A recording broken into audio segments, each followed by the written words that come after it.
okay? Or more directly, it's a function of R, K, TC, K, F, K,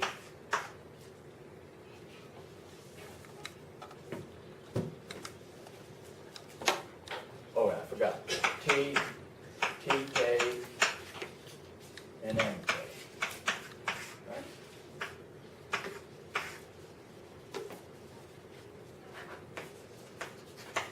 Function of all these things, we can sign all of them. So what is a compensating differential? A good concept to have in mind. It's the point at which somebody's just indifferent between the two activities. It's basic in theory of occupational choice. Okay? And so we would say, for example, D, W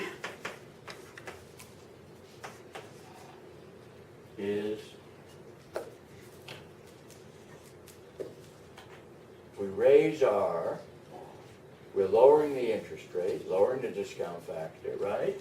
So compensating differential should be negative, right?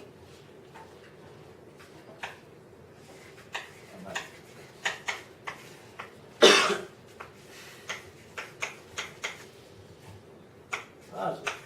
More time you have to spend to get your degree, the more positive. So you can go through, you can sign all of these things from this equation. Okay? All right. So then think of the supply curve. Now we have a sufficient statistic. We replace all these variables by the sufficient statistic of the compensating differential. And think of now as there's a distribution of these compensating differentials. And that distribution will determine the supply curve. Okay? So now we have here, think of this, so we have some supply curve like that. This is the supply function. Okay. And these people who enter here have a low compensating differential, so the waves, the actual differential is high.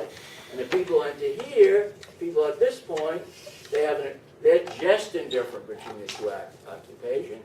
Everybody down here is getting rent from being a college graduate.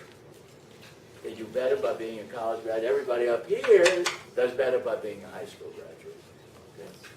So you have the equilibrium compensating differential, we'll call that star, that separates out those two regions, and that's a function of the level and the distribution of these variables, right?